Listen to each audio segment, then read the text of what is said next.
And welcome to Lakers Weekend. It's Gerald Glassford coming right back at you here from Lakers Fast Break, Pop Culture Cosmos, where we cover the latest news and trends in pop culture each and every week, twice a week, wherever you get your podcasts, Game Source, Inside Sports Fantasy Football, of course, our good friends out there at Lakerholics.com, LakersBall.com, SinBlades.com, UpsideSwings.com, and of course, John Mikaelian's channel on YouTube as well.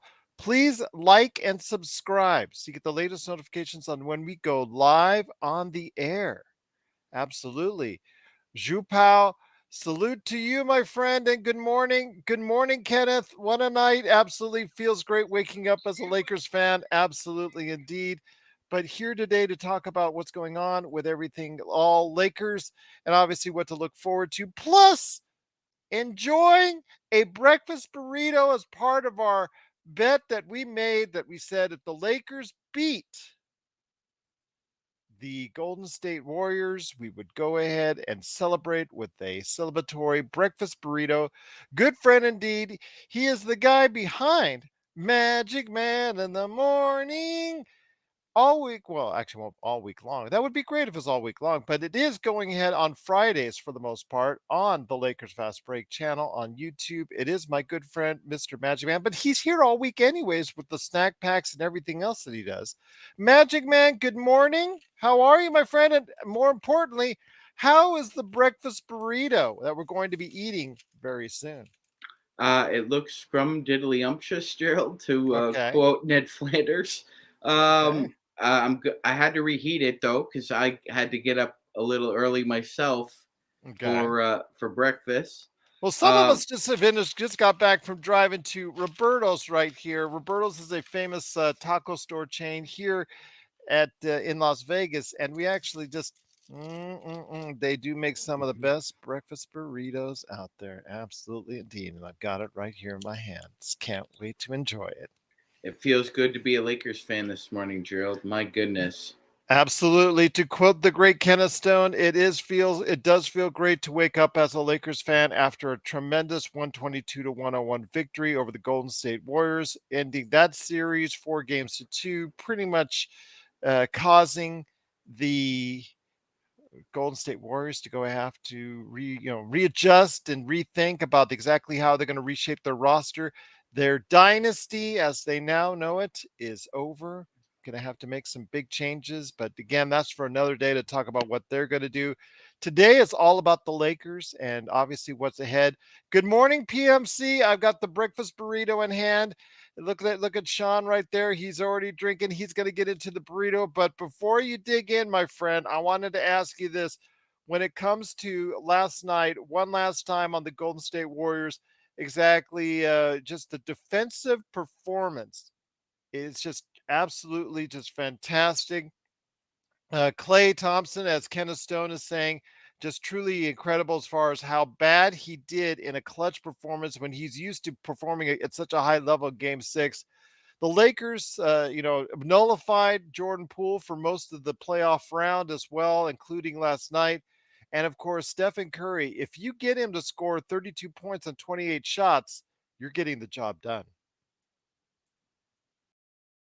100% correct. And as we said, Gerald, um, the only unfortunate incident of the night was unfortunately Dennis Schroeder's ejection, which should have been met with an ejection for Draymond Green as well. But in his absence, as we stated, Austin Reeves played tremendous defense on Steph Curry. He picked it up again. Like his best game as a pro is obviously that last season regular season game against Denver where he got the triple double. But this was Game 6 of a closeout playoff game, guys. It was his best game as a Laker overall. I thought both in tune offensively and defensively. Um, I thought Rui was particularly important as well, Gerald, especially on the boards and a big body to at least try and throw at Looney along with AD. So it was a collective effort defensively. I just loved everybody just working for one another rather than seemingly themselves. I'll tell you what, though, as Kenneth pointed out, LeBron was leading a series undefeated as far as 3-1. So that, I mean, that's a 15-0, 16-0, something like that. So yeah, Yeah, some yeah. great statistic right there. Whenever he's leading 3-1, And a LeBron led team has never blown a 3-1 lead. yeah. Whoops, Golden State. Whoops. So whoops, indeed. But absolutely a great performance by the Los Angeles Lakers. Cannot say good things enough about what they did defensively to go ahead and shut down the Golden State Warriors. And good morning, Intel Wild. Glad to have you here for Lakers weekend. Did you all sleep or still amped up from last night? I got a couple hours sleep. I did actually rewatch the game last night, fried chicken. Great to have you here, my friend. Truly appreciate it. You called for more Lonnie Walker and you got more Lonnie Walker. He did provide some good minutes last night as well. It's been touch and go with him. Two good games, two not so good games. But again, those two good games have been the difference for the Lakers as well. It has been. It has been. And tried, tested, and true. 6-0 at home during the postseason run here. 6-0 after a playoff defeat, Gerald. Yeah. They're also the number one defensive rating team left in the NBA. The Celtics are the last. I just needed to point that out. The Lakers have it. Which is still hard for me to believe because the Miami series was very much a 1990s throwback series, and that was in like in the 80s and 90s for the most part. Yes, absolutely. I believe the Knicks had that one game where they broke free, Gerald, and that might skew the point differential just a little bit. But yeah, the Lakers are just a little bit ahead of the Heat. But as we move forward, Gerald, it's going to be a tall order now, like literally, because the Denver Nuggets have probably the biggest front court in the NBA since, well, the Lakers had Andrew Bynum, Lamar Odom, Pau Gasol. It's the Well, I don't know about that. I mean, but Aaron Gordon's 6'9", and it is a pretty big. But he's stout. He's like yeah. And they have him guard anybody, and I have a feeling he's going to be guarding LeBron James quite a bit of the time. And then also as well, you have right there alongside it MPJ, who's not a noted defender but can give you some size along there, along with Jeff Green. You know, they've got Bruce Brown, Christian Braun, who's been playing some, or Christian Brown. It's spelled Braun, but it's actually Braun. Yes, yeah, it's like Favre and Favre. Like we see how it's spelled. You could pronounce it however you want, right? Absolutely. So Fried Chicken is already trying to get Beasley back in the lineup. So we can find and rediscover a shot. Maybe that will work down the road. But for the Lakers, it is something that we obviously have to consider. I still think, and I disagree with Joe, that this is the biggest test because the Denver Nuggets can throw a lot of size at the Lakers. Plus, they still have Murray in the backcourt and KCP providing some defense. And then also offensively as well, Murray has been hit or miss, but when he hits really, really good. Yeah, absolutely. I agree with you.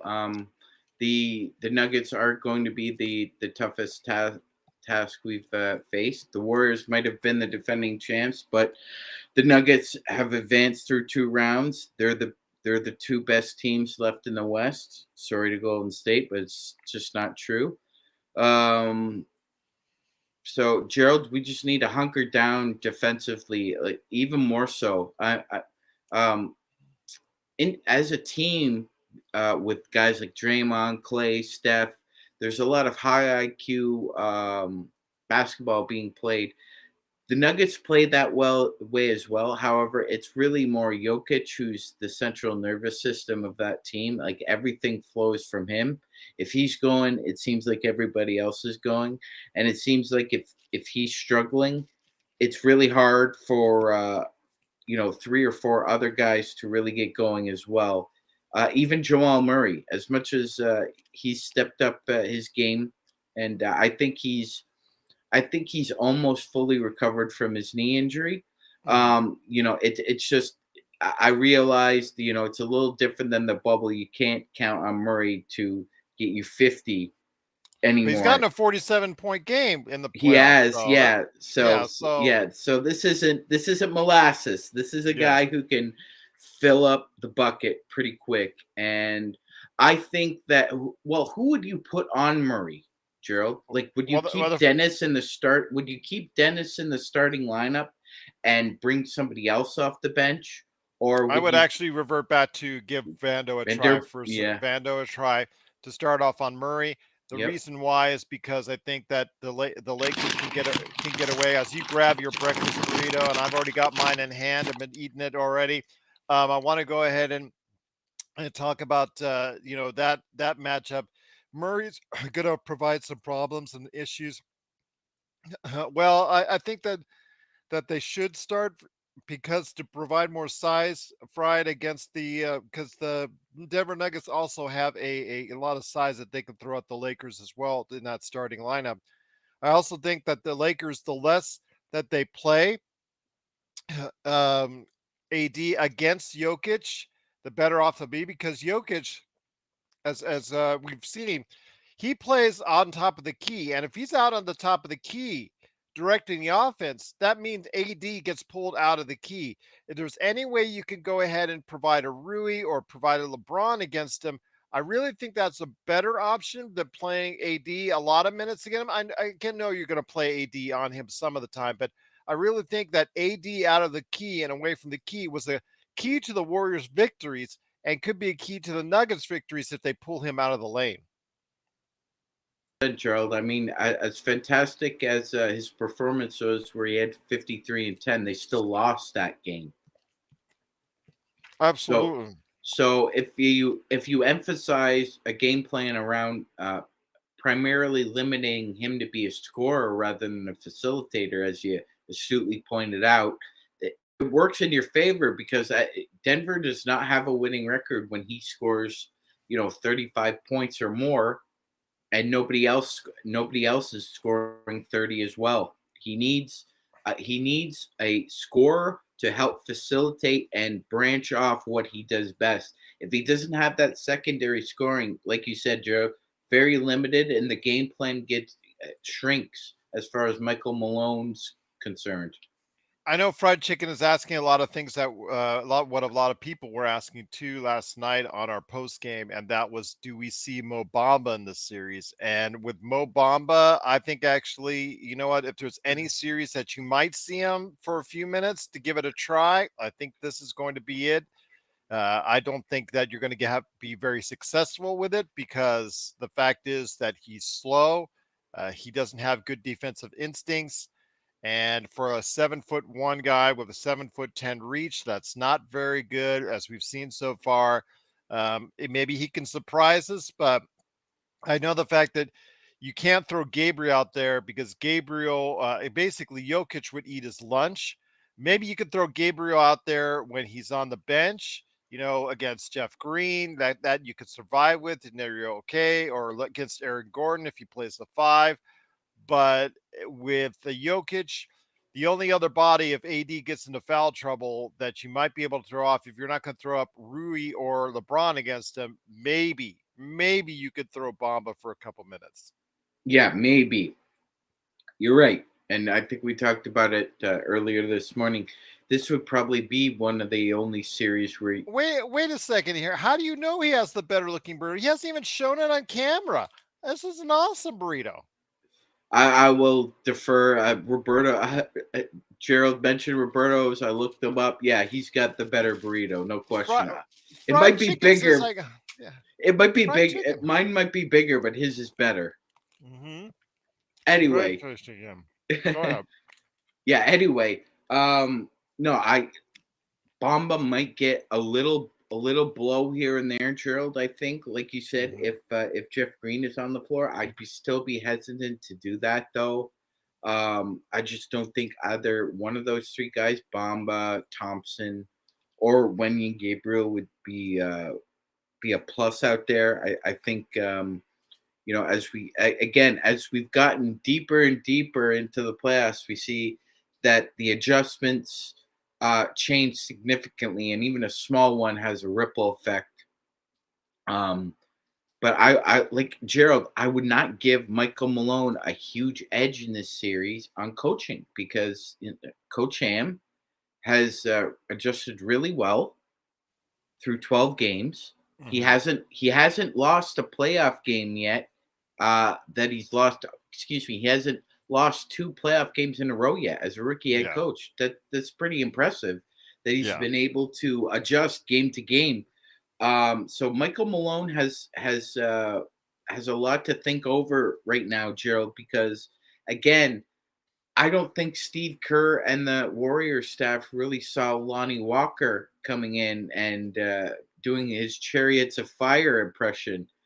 So it could be somebody completely out of the blue again who LeBron or Darvin Ham exploit a matchup. And we saw it in this series for Steph Curry, Gerald. It didn't matter who was on him. D'Angelo Russell, LeBron James, Austin Reeves, they all took advantage of his defensive deficiencies. And I think they're going to be able to do that again, especially like with their smaller guards. Like the Lakers guards are taller and longer than Bruce Brown and Jamal Murray. If they could take advantage of that, especially on the boards, that would go a long way into helping the Lakers split. Okay. First off, start eating your burrito on screen, my friend, so people can actually legitimately see. Okay. You go put as you unfoils the wrapper out there. Okay, there you go. See, I think mine was bigger. But anyways, as far as the breakfast burrito is concerned, but we'll just say that undercooked my behind there, fried chicken. No, no, not even close. Best Uh, breakfast burritos in You all of should Las you should have Vegas. seen the line, brother. Fried. You should have seen the line I Gerald sent a was in. picture. Yeah, Yeah. I sent a picture of him, of the Yeah, line man. actually getting to there. Absolutely. But I will say though, Kenneth, man, if I hear any more people actually believe with any validity that Tristan Thompson, who did you see him last night? He looked like the guy at the YMCA that's 20 years older than everyone else that's still trying to play. Gosh, that guy is just, he is just practice practice guy. He is not meant for the games. If he goes in there, it's an immediate 6 fouls in less than 3 minutes, and he's out of the game. So come on, give us a break. If you have to play Tristan Thompson any quality, meaningful minutes in this series, you're in trouble, in absolute trouble. Oh yeah, like if that happened, like the let's all go with the Space Jam meme where everybody's on the bench with Cass and Iron Lungs. Yeah, that would like be the only scenario which he would play significant You're minutes. crazy, Kenneth. Man, I got nothing but mad respect and love for you, Kenneth. But man, you're crazy if you think Tristan Thompson would be actually a key to victory for this team. Absolutely, I'm not that's even crazy. sure. I'm not even sure he could outplay DeAndre Jordan right now. That's crazy. Absolutely. You know what? That's what I'm waiting for in the garbage time after a Lakers big win, closing out a game. You seeing that long awaited matchup, what we've always wanted to see, DeAndre Jordan versus Tristan Thompson. How about Oh, that? That's a classic oh, matchup indeed. the two Grizzly vets who, That's like Elijah Wan Ewing right there for you. How about yeah, that? yes, only when Patrick Ewing was on the Orlando Magic and Akeem Oh, was on the Raptors. Kenneth might not be feeling well this weekend. He says, "I'm sorry, but if LeBron gets Tristan cooking, it's possible." You know what? If Kim Kardashian sitting 20 feet away from him doesn't get him cooking because of the whole Kardashian connection, I don't know what does. So give me a break. Come on. Come on. All Yeah, right. But Gerald's correct. Come yeah, correct. Gerald's come on. correct. God, get some serious thoughts in here. Come on. Absolutely. I knew I was going to hear as soon as they signed him, some actually real people realistically thinking that Tristan Thompson is going to give you something. And if the Lakers, in case of emergency, break the glass and actually put him out there, it's because A, there's a lot of foul trouble, and B, the Lakers are probably behind by 20. Because again, Yes. Tristan Thompson gives you nothing on the offensive end, and he only gives you 6 fouls on the defensive end, and that's all he's going to give you against Jokic. That's it. That's all he's good for. He's essentially Bubba Wells at this point. He can come in and be instructed. Yeah, I can foul. I can foul 6 times in 5 minutes if you need me to. Sure.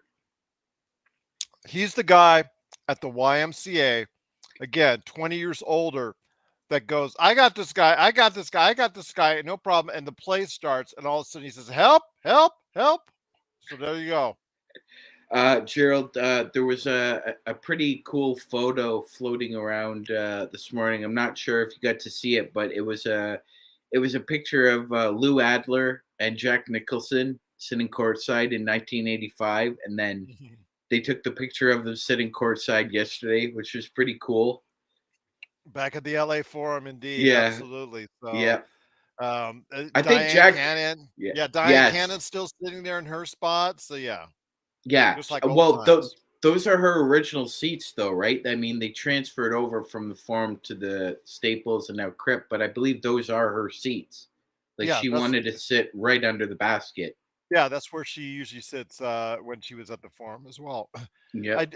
Eddie says put Jared Vanderbilt and Jamal Murray. That's what I'm suggesting. Yeah. Although, please understand though, with the offensive liabilities that Jared Vanderbilt has, he is going to be a target on that end. They're going to give him every opportunity to shoot the ball, and the Lakers fall into that trap. They did in this previous series, and that's why ultimately he was given less time, put out of the starting lineup, et cetera, et cetera. It was because of the fact that Jared Vanderbilt, they go ahead and leave him wide open. He can't finish under the rim. He can't shoot it consistently outside. So if that happens, I'm concerned that the Lakers will go ahead and have to go ahead and bench him, and it becomes a non-factor. Your thoughts as well on this, my friend, with Jared Vanderbilt. I'd love to see him out there playing in extended minutes on Jamal Murray, but I'm not sure we're going to get that because of what he does offensively. Yeah, I agree, Gerald. I think anywhere from 5 to 15 minutes probably. Yeah, You but might fried see. chicken, Rodman didn't play inside. It's now all about matchups and exploitation, and the fact is that you saw Vanderbilt get benched because of the fact that he just couldn't give you anything from the offensive end in that Warriors series, and the same thing could happen with the Nuggets. Yeah, same thing could happen with the Nuggets. So you have to be very careful there. One thing I will say is that what we talked about as the big anxiety with the Warriors was just the fact that you have to chase them around like a chicken with your head cut off on a lot of off-ball screens and the spam pick and rolls that Steph runs, whether it's from the side, angler, uh, whatever. He threw whatever he could at the Lakers. With Jokic, it's kind of a different animal, same beast. Gerald, Oh, and Joker. I know fried chicken. It's just for defensive purposes, but you don't understand. It's also was well on the other end. So if he's giving you enough defensively on Murray and slowing him down, then you're willing to make the sacrifice on offense. And absolutely. And if he even gives you anything on offense, that's a bonus. But the thing is, like, think of it like PJ Tucker. PJ Tucker gives you so much on the defensive end, but you saw in the last game, they were able to put Robert Williams and stick him on it. And Robert Williams just said, go ahead and shoot. And I'm going to go underneath and try to block shots. And you saw PJ Tucker just couldn't get enough shots from the corner. And that's ultimately in that fourth quarter what might have been some of the difference outside of the fact they didn't get into Embiid and some other issues. But PJ Tucker not hitting shots from the outside when he clearly had the availability to do so was part of the reason why they lost. Yeah, 100%, Gerald. 100%. You need these guys to make shots, but part of the Mhm. big part of the reason why Milwaukee's sitting at home right now and watching the Heat in the Eastern Conference Finals because Grayson Allen and Pat Connaughton just couldn't hit shots from the corner, right? And Yep. same thing with PJ Tucker. Gerald's correct. It's If if he he's hits from the side, if he hits from the corner like he did in game one, if he gives you that quick early 10 points, then it becomes a different factor and he's able to stay in.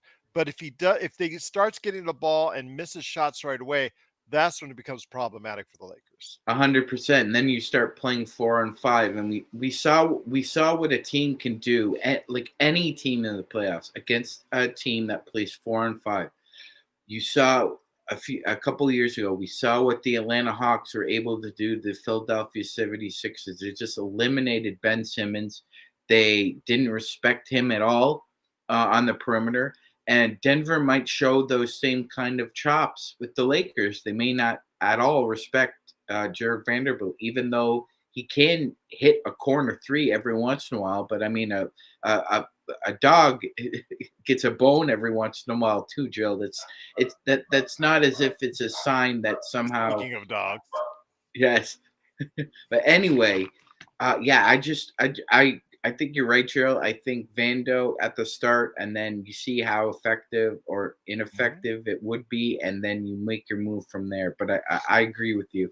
How I long would. can you get away with him in out there? I'm hoping a lot longer. I'm hoping that that's the case. I'm hoping you get just enough from him offensively, and I'm hoping the Lakers can create mismatches in the offense, but also transition and free throws. We saw last night when the Lakers defense is really humming, you saw a lot of transition and you saw a lot of trips to the free throw line. If the Lakers can do that against Denver or anyone for that matter, they have a great chance of winning the series. Oh, 100%. I agree.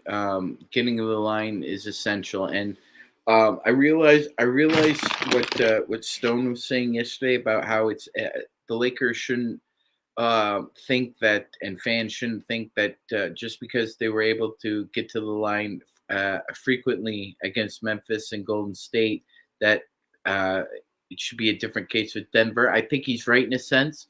I just think that the Lakers have to be tactful about how they attack Joe, because as we know, even though the Joker himself is not an average defender, to say the least. They do have a good supporting net in front of him that Mhm. can at times funnel action to him where he's not intimidated or caught unaware. So, but as we saw, Gerald, the last time the Lakers played Denver, that LeBron and AD are going to find a way to exploit him defensively. He does have his fair share of flaws there. It's not just his verticality. He has times adjusting on pick and roll to the roller and to the shooter. It's a very different center than AD. One of the advantages Anthony has is that Anthony knows that he can outperform Nicola defensively, and while he can't match his facilitation, he can match him on the boards, and he could probably match him point for point. So to me, it's an advantage that Anthony needs to take care of again, Gerald, because as we saw in the last time they played, they were able to take advantage of certain situations.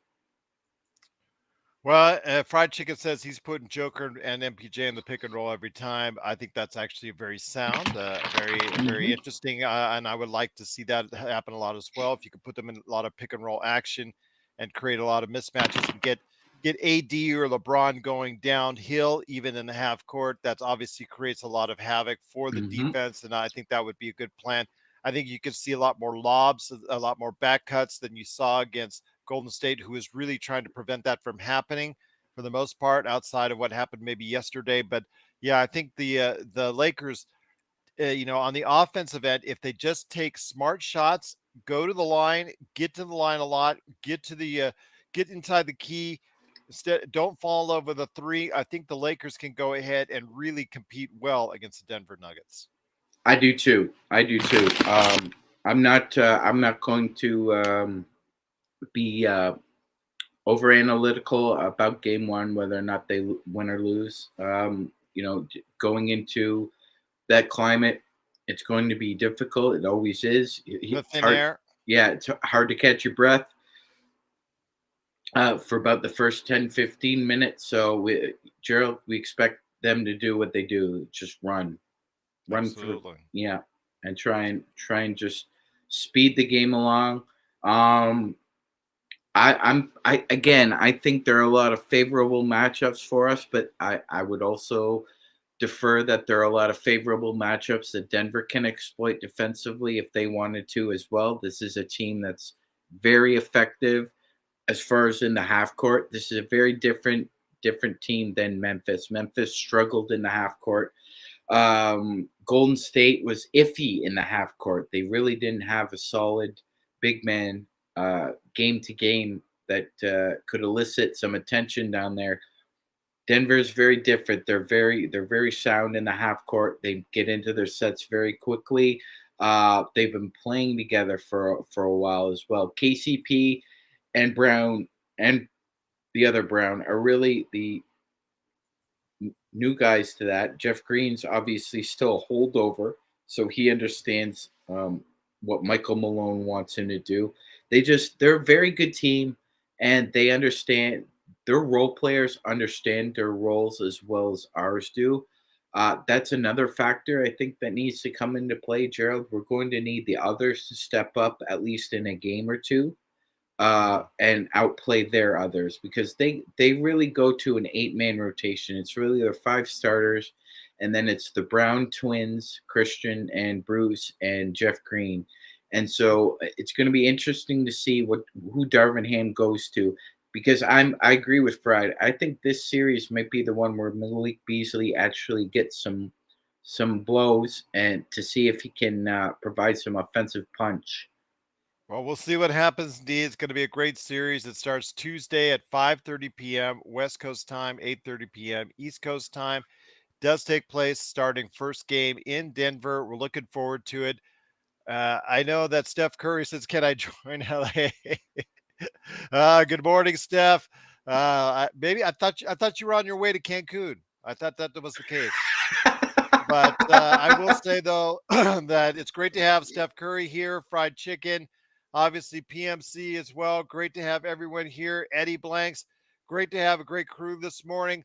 Absolutely cannot appreciate enough everybody waking up this morning, enjoying the breakfast burritos as Sean is about ready to finish them. Of course, Kenneth Stone, always great to have you here, my friend. Always great to hear your insight as well. Even though Tristan Thompson. Tristan Thompson.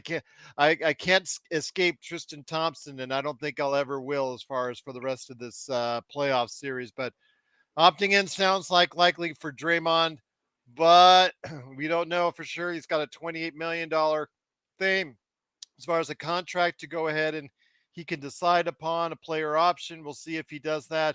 Again, he does want to go ahead and have a longer contract, so we'll see if they try to keep that team together or if they just make some changes. Because you also have to remember the new CBA that's already been ratified that becomes effective to this year. Draymond could head to LA. Oh, I don't think that would be a great fit. Another Mhm. non-shooter in the lineup for the Nope. Lakers. No, thank you. Yeah, No, yeah, thank absolutely. you. That's going to be a hard one to deal with if that's the case. But with the Lakers, though, I think that the time is now for them to go ahead and take advantage. I think with the team that they have, because again, their own salary issues and salary constraints and salary problems that will come up over the course of summer, they may not be able to keep this team together as well. So we'll see what happens. But it all starts on Tuesday night right here at playback.tv/Lakers Fast Break. And also, as well, right here, we're going to do previews and snack packs coming up in the next coming days. I don't know if Magic Man has anything planned for tomorrow. That's up to him for Lakers weekend. But I know a Lakers snack pack or NBA observations is definitely due on Monday. Any last thoughts, my friend, before we head on out and enjoy the rest of our breakfast burritos? Gerald, as we depart this segment, I just want to say they're 4 wins away from me doing something I didn't think I would do, Gerald. And at What is that? well, after the trade deadline, I'm sure you remember I said the famous last words that this surgery was successful, but the patient is still going to die. Mm-hmm. So Well, if 4 wins away, I will write that down on a piece of paper. I will have our community roast me for it, and I will eat my own words.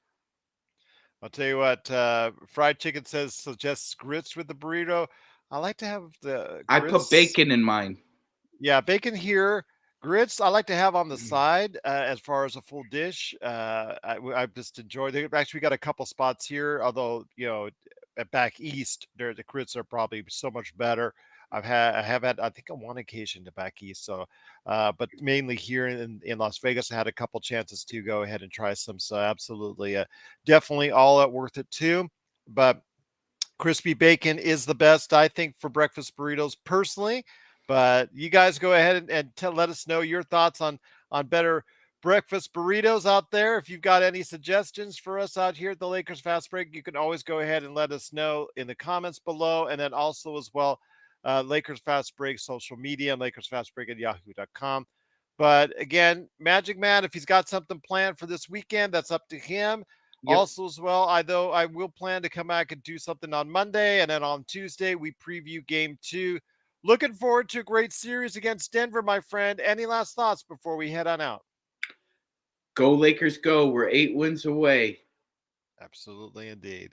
Once again, it is the Magic Man in the Morning host, Sean Grice. Check him out every week on Magic Man in the Morning, the snack packs, and everything that we do right here at the Lakers Fast Break. Please like and subscribe if you've not already to go ahead and get the latest notifications of when we go live on the air with a Lakers weekend, a Lakers snack pack, Lakers post game. Do you know your Lakers trivia? Lakers history 101, NBA observations, and more. Fried Chicken says, all right, Coach Reeves, be safe out there. Okay. You're going back to, yeah, I know what you're going back to, my friend. Coach Reeves, indeed. Absolutely. So, I'll say for Magic Man, Sean Grice, it's Gerald Glassford. I want everybody out there to have a great morning. Again, Fried Chicken. Again, Kenneth Stone, Steph Curry. Great to have you here. PMC. Also, as well, Eddie Blanks. So many great people in the chat. The best Lakers chat room that's out there and the best Lakers programming that's out there can only be found here at the Lakers Fast Break Podcast. Everybody have a great Lakers weekend.